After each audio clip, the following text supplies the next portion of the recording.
In this video, I'm going to show another image of why we may need highly configured and segmented based TX driver in some SerDes systems. From the why analog-based TX video, we know the N-type FFE output loading could be overloaded by N times of the TX without FFE by a pure analog combining and fixed digital inputs.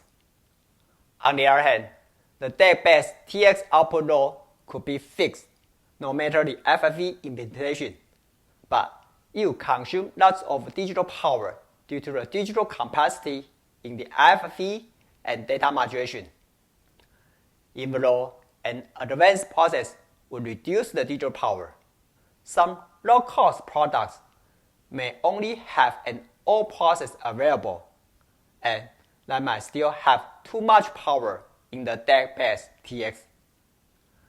Can we have something in between instead of extremely fully analog over extremely fully digital FFE implementation? Think about the segmented images for 5 seconds. Bingo! We could start the simple segments TX from the analog base we discussed in the why analog based TX video. Do you still remember the trade-off images? Right. First, with no FFE, the maximum output swing is reduced to 600 mV peak-to-peak differential. Second, with FFE, the maximum equation of the emphasis level is fixed, such as 6 dB as we discussed, and nothing more. Third, the swing of every cursor tab is fixed, including the main cursor tab. Can we break the fundamental trade-off of the analog-based TX driver between the FFE flexibility and self-loading? Correct. We can achieve a high FFE flexibility and keep a small self-loading as much as we could by introducing slightly complicated digital gates. In other words, the delayed data and non-delayed data are directly fed into the analog driver, which causes the limitation at every cursor tab. Instead, before the segmented analog driver, a multiplexer with all the delayed and non-delayed data can be selected arbitrarily to fit into the segmented analog driver to achieve a highly configurable swing at every cursor tab. For example, in the previous analog-based TX, the non-delayed data D0 was sent to a 6 segments, and 1 UI delayed data D1 was sent to a 2 segments without any flexibility of configurations. However, in the highly configured and segmented based TX driver, the input of each segment can be D0 or D1 through a multiplexer selection. Therefore, the maximum swing without any FFE could be 800 mV through all D0 driving all 8 segments. On the other hand, the de-emphasis level can be reduced to only 2.5 dB by sending D0 into 7 segments and D1 into 1 segment. This highly configured and segmented based TX driver thus improve the analog based both TX 600 mV and fixed 6 dB de-emphasis level constraints. Furthermore, the segmented based TX driver is able to generate an electrical idle signal easily by sending D0, non-delayed data and non-inverted data to 4 segments, and sending D0 bar, non-delayed data but inverted data to another 4 segments. By a simple math and superposition images, you can see the TX differential output is 0, which is a tri-state while the biasing is still active. We will discuss why we need the electrical idle signal in some SerDes protocols in detail later. The electrical idle signal is just to demonstrate another limitation of the analog-based TX.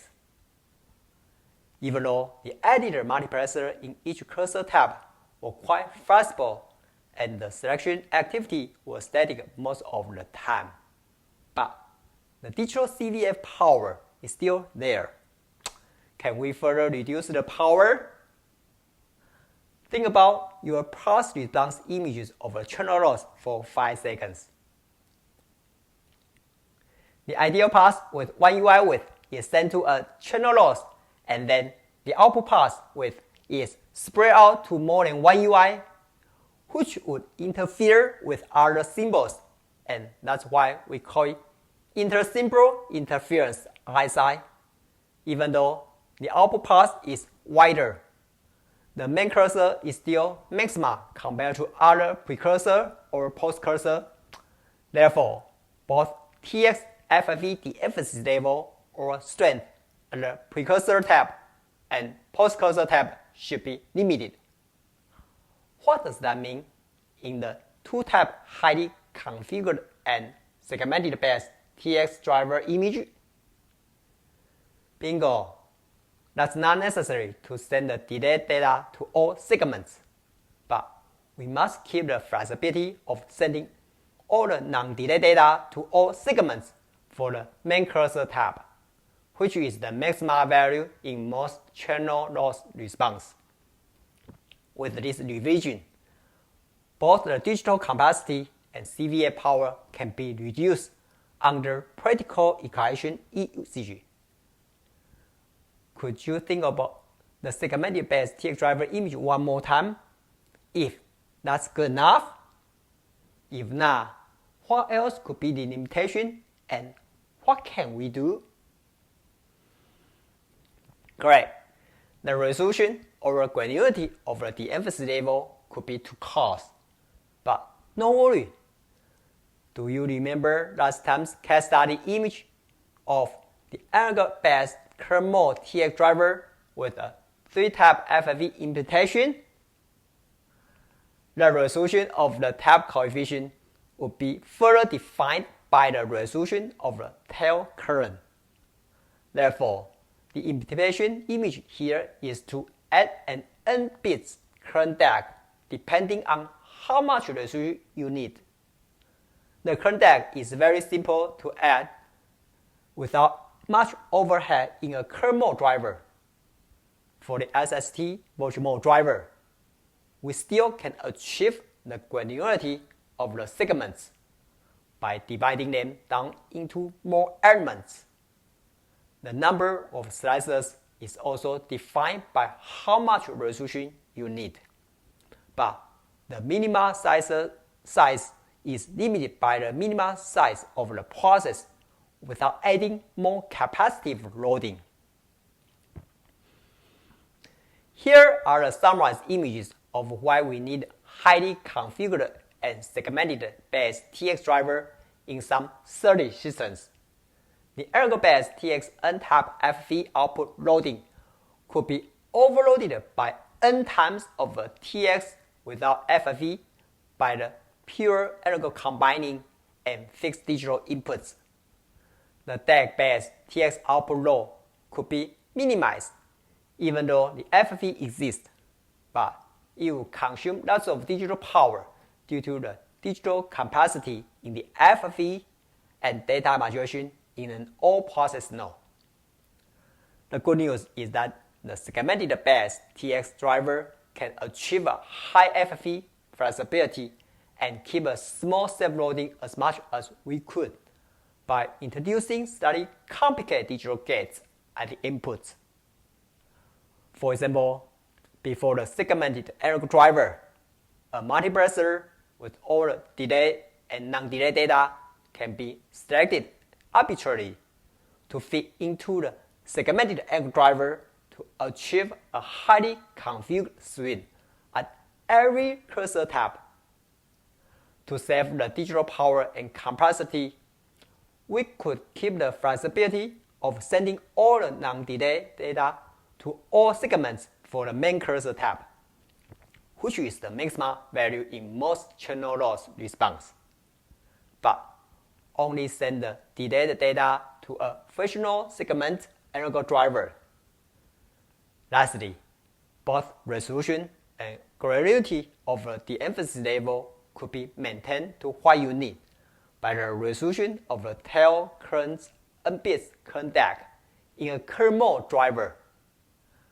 The SST voltage mode driver still can achieve the granularity of the segments by dividing them into a number of slicers depending on how much resolution you need. Thanks for watching. Before you go, if you are benefiting from those circuit images, I would love to hear your feedback and please share your comments down below. Lastly, please share the video link with people who may be benefiting from it.